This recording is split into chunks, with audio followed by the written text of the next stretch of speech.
అందరికీ నమస్కారం. ఆంధ్రప్రదేశ్ ప్రజానీకానికి, ముఖ్యంగా ఈ రాష్ట్రంలో ఉన్నటువంటి బలహీన వర్గాలకి ఈ రాష్ట్రంలో జరుగుతున్నటువంటి పరిణామాలన్నీ కూడా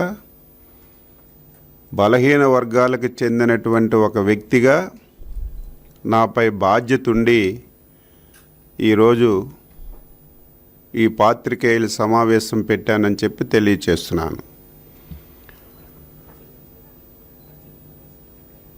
సమాజంలో క్రిమినల్ అంటే ప్రతి ఒక్కరం భయపడతాం. క్రిమినల్ చేసినటువంటి పనులు సమాజానికి, ప్రజానీకానికి హానికరమని చెప్పి ప్రతి ఒక్కరికి కూడా తెలుసు. అటువంటి క్రిమినల్ ఒక రాజకీయ పార్టీ పెట్టి అధికారాన్ని అడ్డుపెట్టుకొని వ్యవహారం చేస్తే ఏ విధంగా ఉంటుందో 2004 నుంచి ఈ రోజు వరకు ఉమ్మడి ఆంధ్రప్రదేశ్లో కానీ విభజన ఆంధ్రప్రదేశ్లో కానీ ప్రతి ఒక్కరూ చూస్తున్న విషయాన్ని తెలియచేస్తున్నాను. క్రిమినల్ అనేవాడు నిరంతరం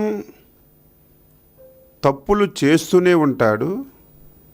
చేసిన తప్పులు ఇతరులపై పెట్టి వారికి శిక్షలు పడే విధంగా వ్యవహరిస్తాడు.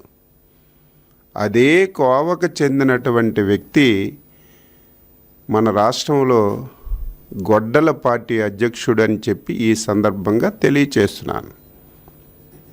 నేను చెప్పిన విషయాలు ప్రతి ఒక్కరూ ఒక్కసారి ఆలోచన చేయమని చెప్పి కోరుతున్నాను.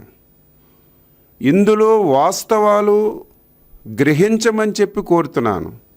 తరువాత నిర్ణయాలు తీసుకోమని చెప్పి తెలియజేస్తున్నాను. 2004లో తండ్రి అధికారాన్ని అడ్డం పెట్టుకొని లక్షల కోట్ల రూపాయల అవినీతి చేశారని చెప్పి ఆరోపణలు ఎదుర్కొంటున్నటువంటి గొడ్డల పార్టీ అధ్యక్షుడు ఆ రోజు కూడా నీ అవినీతి దాహం గురించి ఎంతమందిని బలి తీసుకున్నావు? ఐఏఎస్ ఆఫీసర్ని బలి తీసుకున్నావు, మంచి రెప్యుటేషన్ ఉన్నటువంటి పారిశ్రామికవేత్తల్ని బలి తీసుకున్నావు, సామాన్యులను కూడా జైలుకి పంపించి ఏ విధంగా నువ్వు అవినీతికి పాల్పడ్డావో ఒక్కసారి గతాన్ని కూడా రాష్ట్ర ప్రజలు గుర్తు చేసుకోవాలని చెప్పి తెలియజేస్తున్నాను.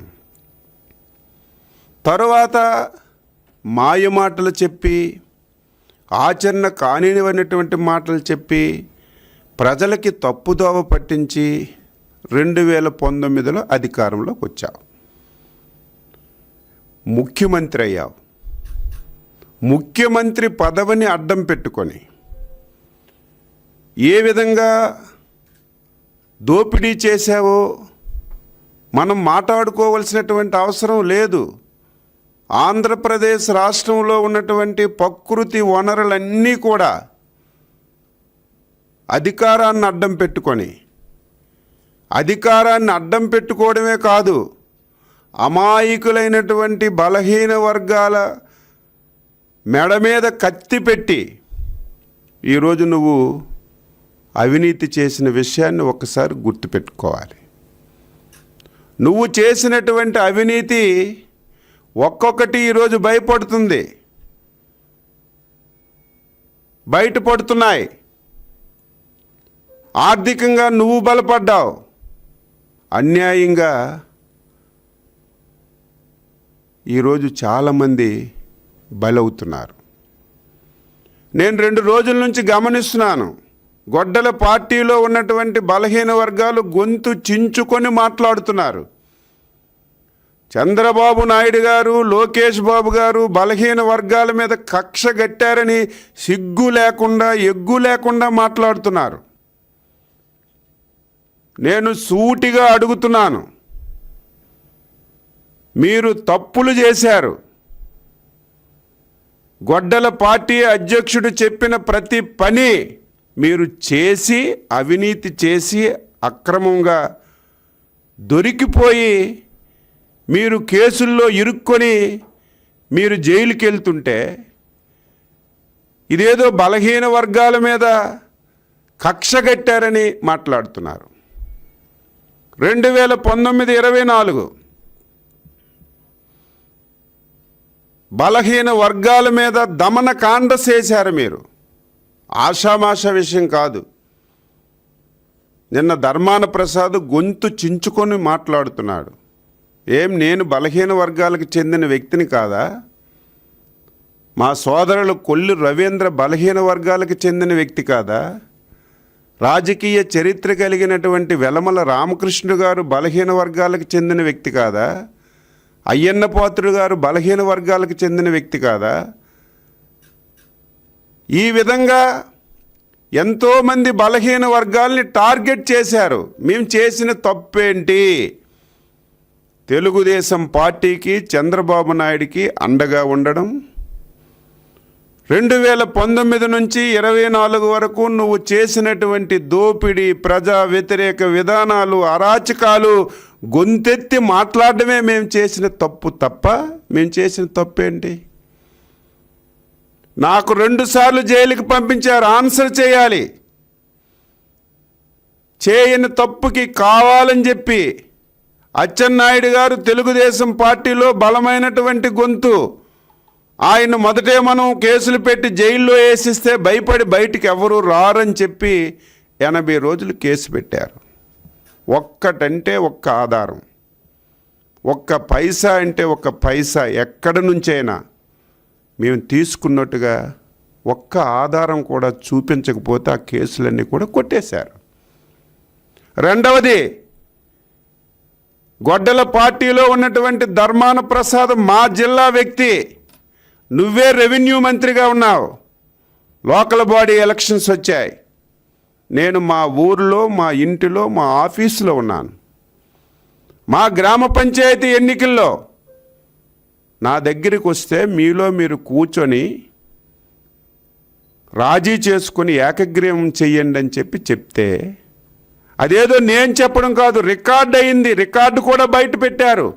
ఆ రికార్డులో కూడా నేను ఎవరిని ప్రలోభ పెట్టినట్టు కానీ, ఎవరిని భయపెట్టినట్టు కానీ, ఎవరిని నేను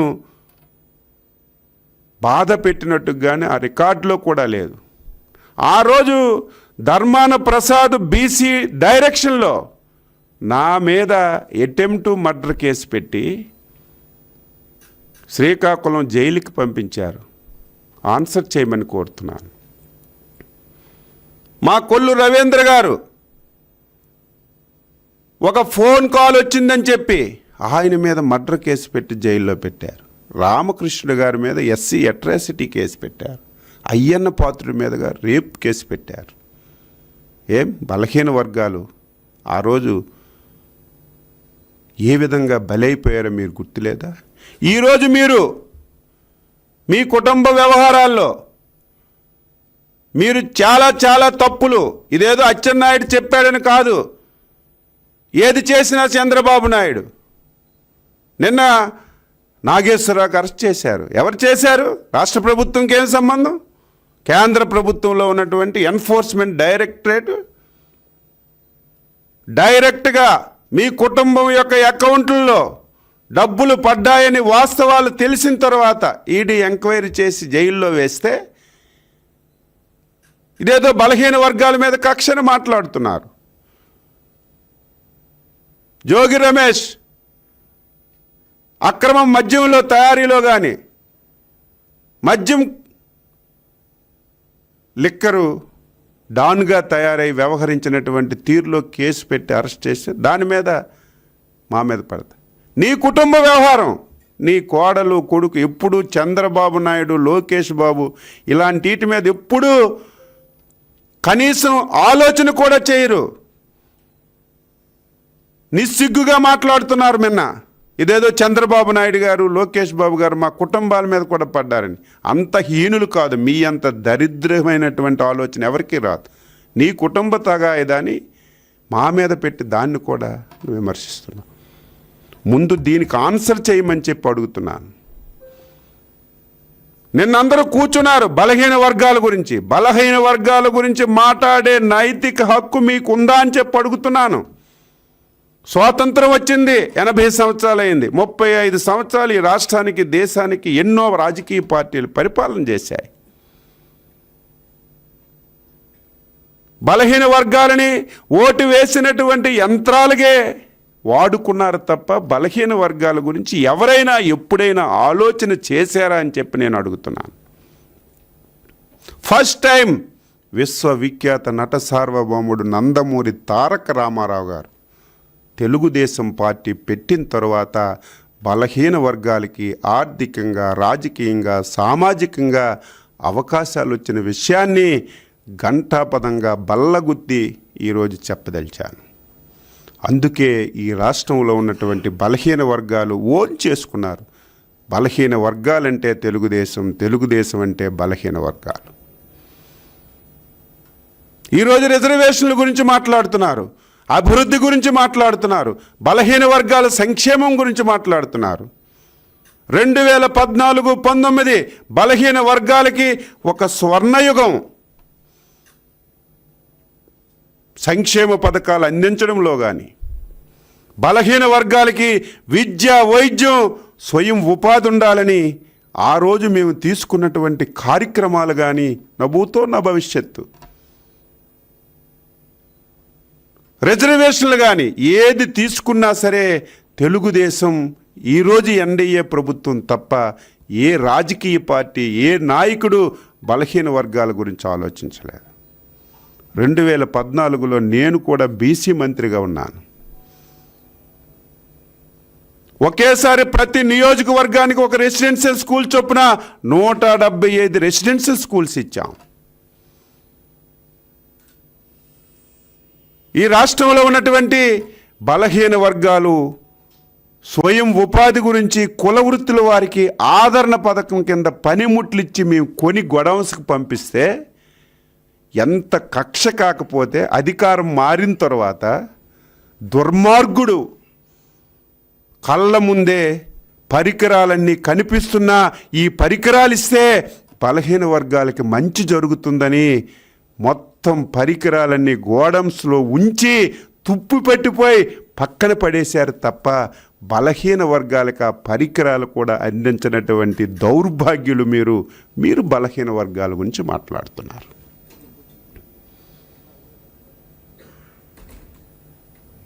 మీరు అధికారంలోకి వచ్చారు, మాయ మాటలు చెప్పారు, ఆన్సర్ చేయమని కోరుతున్నారు. ఏం చేశారు 5 సంవత్సరాలు? ఒక 5 పైసలు బలహీన వర్గాల గురించి మీరు ఖర్చు పెట్టారా? తెలుగుదేశం ఎన్డీఏ ఎప్పుడు అధికారంలో ఉన్నా బలహీన వర్గాలకి సముచితమైనటువంటి స్థానాలు ఇచ్చి, స్వయం కృషిచ్చి, స్వయం ప్రతిపత్తినిచ్చి ఈ రాష్ట్రాన్ని పాలించడంలో భాగస్వామ్యం చేస్తున్నటువంటి పార్టీ తెలుగుదేశం ఎన్డీఏ ప్రభుత్వాలు. నువ్వేం చేశావు? పేరుకు మంత్రులని చెప్పావు, డిప్యూటీ చీఫ్ మినిస్టర్లు అని చెప్పావు, 54 కార్పొరేషన్లు అని చెప్పావు. దేనికవి? 4 గీసుకోవడానికైనా పదవులు పనికొచ్చాయా? ఎవరికైనా ఒక స్వేచ్ఛ ఉందా? ఒక మాట్లాడే నైతిక హక్కు ఆ రోజు ఎవరికైనా ఉందా? ఆంధ్రప్రదేశ్ రాష్ట్రాన్ని నీ సొంత మనుషులు 4 ఈ రాష్ట్రాన్ని రాసి పెట్టేశావు. ఉత్తరాంధ్రకు ఒక రెడ్డి, గుంటూరు కృష్ణాకు ఒక రెడ్డి, ప్రకాశం నుంచి 6 జిల్లాలకు ఒక రెడ్డి, రాయలసీమకు ఒక రెడ్డి, 4 రెడ్డిల్ని ఈ రాష్ట్రాన్ని రాసిపెట్టి ఎక్కడ బలహీన వర్గాలకి స్వేచ్ఛ లేకుండా కనీసం చిన్న పని కూడా చేసుకోలేనటువంటి దద్దమ్మలుగా తయారు చేసినటువంటి నువ్వు ఈరోజు బలహీన వర్గాల గురించి మాట్లాడుతున్నావు. మాట్లాడితే 54 కార్పొరేషన్లు అంటావు. ఒక్క కార్పొరేషన్కి ఒక పైసా ఇచ్చావా? కనీసం కూర్చోడానికి కుర్చీలైనా ఇచ్చావా అని చెప్పి అడుగుతున్నాను. ఏం చేసావు 5 సంవత్సరాలు? ఇవన్నీ ఒక ఎత్తు. బలహీన వర్గాలకి రాజ్యాధికారం కల్పించవలసిన బాధ్యత ప్రభుత్వాలపైన ఉంది, రాజకీయ పార్టీలపైన ఉంది, స్వాతంత్రం వచ్చిన తర్వాత 1982 వరకు బలహీన వర్గాలకి రిజర్వేషన్ లేదు. ఈ రాష్ట్రంలో ఉన్నటువంటి ప్రతి ఒక్క బలహీన వర్గాల సోదరీమణులు గుండె మీద చెయ్యి వేసుకొని ఒక 2 సెకండ్లు 2 నిమిషాలు ఆలోచన చేసి నా మాటలు వినమని చెప్పి కోరుతున్నాను. 1984లో విశ్వవిఖ్యాత నట సార్వభౌములు నందమూరి తారక రామారావు గారు స్థానిక సంస్థల్లో 20% రిజర్వేషన్లు ఇచ్చింది పసుపు జెండా తెలుగుదేశం, ఎన్టీ రామారావు. అవునా కాదా ఆలోచన చేయమని కోరుతున్నాను. వెంటనే 85లో మాండలిక వ్యవస్థ వచ్చి మండల ప్రెసిడెంట్లు వస్తే 20% మంది బలహీన వర్గాలు రాజ్యాధికారం వచ్చింది. జిల్లా పరిషత్తుల్లో రాజ్యాధికారం వచ్చింది. మున్సిపాలిటీల్లో రాజ్యాధికారం వచ్చింది. ఇచ్చింది ఎవరో ఒకసారి గుర్తు చేసుకోమని చెప్పి తెలియజేస్తుంది. 1994లో కేంద్ర ప్రభుత్వం 94-95 రాజ్యాంగ సవరణ చేసింది. రాజ్యాంగ సవరణ చేసిన తర్వాత 95లో మన నాయకుడు, మన ముద్దుబిడ్డ చంద్రబాబు నాయుడు గారు ముఖ్యమంత్రి అయ్యారు. ఆ రాజ్యాంగ సవరణని ఆసరాగా తీసుకొని 20% సరిపోదు, సమాజంలో సగభాగం బలహీన వర్గాలు ఉన్నారు, వారికి రిజర్వేషన్లు పెంచాలని చెప్పి 95లో 20% నుంచి 34% రిజర్వేషన్ పెంచిన వ్యక్తి మా నాయకుడు, మా బలహీన వర్గాల ముద్దుబిడ్డ, బలహీన వర్గాల ఆశాజ్యోతి చంద్రబాబు నాయుడు గారు అని చెప్పి బల్లగుద్ది. ఇది వాస్తవం అవునా కాదా? అచ్చెన్నాయుడు చెప్పింది నిజమా కాదా? ఇదేది దాపరికం లేదే. ప్రతిదీ జీవోలు ఉంటాయి, చట్టాలు ఉంటాయి. ఈ రకంగా బలహీన వర్గాలకు రిజర్వేషన్స్ ఇచ్చాం. ఇచ్చిన తర్వాత ఎన్ని ఎలక్షన్లు జరిగాయి? 95లో జరిగాయి, 2001లో జరిగాయి, 2009లో జరిగాయి, 2013లో జరిగాయి. నీ తండ్రి అధికారంలో ఉన్నప్పుడు పోలేదు. చంద్రబాబు నాయుడు అధికారంలో ఉన్నప్పుడు బీలికి 34 రిజర్వేషన్, కిరణ్ కుమార్ రెడ్డి ఉన్నప్పుడు 34% రిజర్వేషన్. మళ్ళీ 2019లో గొడ్డల పార్టీ వచ్చిన తర్వాతే 34% రిజర్వేషన్ నుంచి 24% ఎందుకు తగ్గిందో ఆన్సర్ చేయమని చెప్పి గొడ్డల పార్టీని అడుగుతున్నా. అది ఆన్సర్ చేసిన తర్వాత మీరు బలహీన వర్గాల గురించి మాట్లాడండి. ఏం చట్టం నిన్నొచ్చి ఈరోజు పోలేదు కదా. 94లో చంద్రబాబు నాయుడు చట్టం తెచ్చిన తర్వాత 95లో ఎలక్షన్లు జరిగాయి, 2001లో జరిగాయి, 2009లో జరిగాయి, 2013లో జరిగాయి. అప్పుడు ఈ చట్ట ప్రకారమే 34%తో రిజర్వేషన్లు జరిగాయి. నువ్వు వచ్చావు. ఆ రోజే బలహీన వర్గాలకి తీరని అన్యాయం. ఒక విషయం మీరు ఎప్పుడు రాయటం లేదు. ఒక చట్టం ఉంది, 34% రిజర్వేషన్లు చేయడానికి 94-95 రాజ్యాంగ చట్ట సవరణ చేసిన తర్వాత ఆంధ్రప్రదేశ్ రాష్ట్రం కూడా ఒక చట్టం చేసింది. ఒకవేళ రిజర్వేషన్లు పెంచాలన్నా తగ్గించాలన్నా ఆ చట్టాన్ని సవరణ చేయాలి. దుర్మార్గులు 2019లో ఆ చట్టాన్ని సవరణ కూడా చేయకుండా ఆదరాబాదరగా ఇదొక అవకాశం, బలహీన వర్గాల మీద కక్ష తీర్చుకోవడానికి ఇది నాకు ఒక అవకాశం దొరికిందని ఇమీడియట్గా చట్టాన్ని సవరణ చేయకుండా 34% నుంచి 24%కి తగ్గించి ఒక జీవో తీసుకొచ్చి ఆదరాబాదరగా ఎలక్షన్లు పెట్టి మా బలహీన వర్గాలు పొట్టను కొట్టావు. ఎన్ని పదవులు పోయాయి? 16,000 పదవులు పోయాయి. ఇది నీ పాపం కాదా? చట్టాన్ని ఆంధ్రప్రదేశ్ హైకోర్టు కొట్టేస్తే కనీసం సుప్రీంకోర్టుకి వెళ్ళాలనే ఇంకిత జ్ఞానం కూడా లేకుండా ఈరోజు గొడ్డల పార్టీ అధ్యక్షుడు ఏది చెప్తే అది వెనకొన్ని తానా తందానంటున్న ఈ బలహీన వర్గాల నాయకులకి ఇవన్నీ ఆన్సర్ చేయమని చెప్పి కోరుతున్నాను. మేము మళ్ళీ ఎలక్షన్లో మాట ఇచ్చాం. ఇచ్చిన మాట ప్రకారం ఇదేదో మేము కొత్త చట్టం తేలేదు. 94-95 రాజ్యాంగ సవరణలో ఈ రాష్ట్రంలో ఉన్నటువంటి పంచాయతీరాజ్ చట్టం క్యాన్సిల్ అవ్వలేదు. ఆ చట్టం ఉంది. ఆ చట్టంలో ఆంధ్రప్రదేశ్లో 34% రిజర్వేషన్లు ఉన్నాయి కాబట్టి దాని ప్రకారమే మేము జీవో ఇచ్చి ముందుకెళ్ళాం. దానికి అడ్డంకులు చేయాలని చాలామందితో పిల్లేయిస్తున్నాం. బలహీన వర్గాలకు 30% రిజర్వేషన్స్ అయితే బలహీన వర్గాలు స్థానిక సంస్థల్లో అధికారంలోకి వస్తే వీళ్ళకి పుట్టగతులు ఉండవని దాన్ని కూడా ఆపుదల చేయాలని చాలా ప్రయత్నాలు రిక్వెస్ట్ చేస్తున్నాను. అన్ని వర్గాలకి బలహీన వర్గాల నాయకుడిగా చేతులెత్తి దండం పెడుతున్నాను. దీన్ని ఆదుకో, ఎవ్వరు అడ్డుకోవద్దు. ఒక మంచి ఉద్దేశంతో చంద్రబాబు నాయుడు, ఎవరికి నష్టం లేదే. ఎస్సీల రిజర్వేషన్ ఎస్సీలకు ఉంటాయి, ఎస్టీల రిజర్వేషన్ ఎస్టీలకు ఉంటాయి. మీ రిజర్వేషన్ల తర్వాత దీనికి రిజర్వేషన్ ఇచ్చాం. ఏ ఒక్క వర్గానికి బీసీలు వ్యతిరేకం కాదు, ఏ ఒక్క రిజర్వేషన్కి బీసీలు వ్యతిరేకం కాదు. మీ హక్కులు మీకుంటాయి. బలహీన వర్గాల హక్కులు కూడా అవసరం కాబట్టి ఈరోజు ఈ జీవో ఇచ్చారు. దీన్ని కూడా ఇప్పుడు పిల్లేశారు. అప్పుడు అడ్డుకోవడానికి ప్రయత్నాలు చేస్తున్నారు. పడుకొని లేపితే ప్రతి ఒక్కరికి తెలుసు ఇది ఎవరు పిల్లేయిస్తున్నారు, ఎవరు అడ్డుకోవడానికి ప్రయత్నం చేస్తున్నారు తెలుసు. దయ ఉంచి మీరు చాలా అన్యాయం బీసీలకి చేశారు. ఎన్డీఏ ప్రభుత్వం చంద్రబాబు నాయుడు ఆధ్వర్యంలో దీన్ని సరిచేసి ముందుకెళ్లాలని ప్రయత్నం చేస్తున్నారు. దీన్ని అడ్డుకోవద్దని చెప్పి కోరుతున్నాను. ఈరోజు బలహీన వర్గాలు అభ్యున్నతి గురించి కృషి చేస్తున్నాం. బలహీన వర్గాలకు ఆర్థికంగా, సామాజికంగా, రాజకీయంగా ముందుకు తీసుకువెళ్ళాలని అహర్నిశలు ప్రయత్నం చేస్తున్నాం. అందుకే బలహీన వర్గాలు ఈ దుర్మార్గుల మాటలు మళ్ళీ వింటే, ఈ దుర్మార్గులు ప్రతిదీ వెనక చూడరు, ముందు చూడరు. గొడ్డల పార్టీ అధ్యక్షుడు ఏది రాధిస్తే అది మాట్లాడుతున్నారు, ఏది చెప్తే అది మాట్లాడు, ఆన్సర్ చేయమని చెప్తున్నాం. ఈరోజు బలహీన వర్గాలు చంద్రబాబు నాయుడు గారు కక్ష పెట్టి జైల్లో పెడుతున్నారు. ఏం మేము బలహీన వర్గాలం కాదా? మళ్ళీ రిపీట్ చేస్తున్నాను, తప్పు చేయలేదు.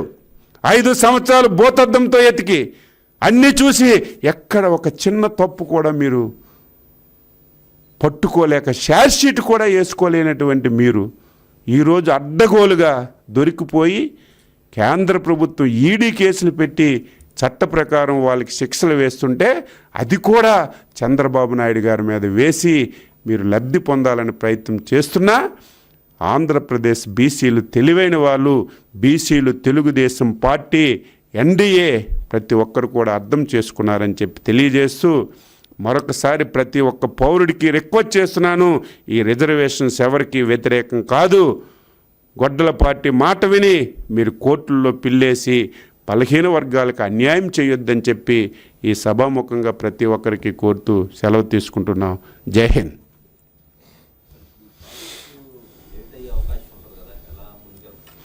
ఎందుకు లేట్ అవుతుంది? కోర్టులో కేసులు వస్తాయి. మేము కూడా మంచి లాయర్లకు పెడుతున్నాం. ఇక్కడ హైకోర్టులో పెట్టాం, సుప్రీంకోర్టు కూడా అవసరం ఉంటే వెళ్తాం. చివరి నిమిషం వరకు బలహీన వర్గాలకి రిజర్వేషన్స్ గురించి మేము తీవ్రంగా ప్రయత్నం చేస్తున్నాం. ఇది కొత్త రిజర్వేషన్స్ కాదు, మీరు అది తెలుసుకోవాలి. పాత యాక్టు ఇప్పుడే చెప్పాను, కొంతమంది దీన్ని గ్రహించి ఉంటారు, గ్రహించకపోయారు. వీళ్ళు 34% పాత యాక్ట్ ఈ రాష్ట్రంలో ఉంటే ఆ చట్టాన్ని కనీసం సవరణ కూడా చేయకుండా ఒక చట్టాన్ని ఉంచుకొని ఆ చట్టంలో 34% రిజర్వేషన్స్ ఉంటే దాన్ని 24 చేసేటప్పుడు చట్ట సవరణ చేయాలి. కనీసం చట్ట సవరణ కూడా చేయకుండా ఒక జీవో ఇచ్చి 24%కి ఆదరాబాదరగా వెళ్ళిపోయారు. అంటే ఒక అవకాశం దొరికింది, బలహీన వర్గాల మీద కక్ష తీర్చుకోవడానికి ఒక అవకాశం దొరికిందని ఆదరాబాదరగా చేశారు. మేము ఆ చట్టంలో 34%, ఆ చట్టం బతికుంది, చనిపోలేదు. ఆ చట్టం ప్రకారమే జీవో ఇచ్చాం. కాబట్టి న్యాయస్థానంలో కూడా తప్పనిసరిగా పోరాటం చేస్తాం. అందుకే అందరికీ రిక్వెస్ట్ చేస్తున్నాను, ఎవరికి మేము వ్యతిరేకం కాదు. ఎస్సీలు రిజర్వేషన్ పోవు, ఎస్టీలు పోవు, మైనార్టీలు ఎవరు రిజర్వేషన్ అనుకుంటే మా హక్కుల గురించి మేము మాట్లాడుతున్నాం. చంద్రబాబు నాయుడు గారు ఎన్డీఏ ప్రభుత్వం సహకరిస్తుంది, మీరు కూడా సహకరించమని చెప్పి కోరుతున్నాను.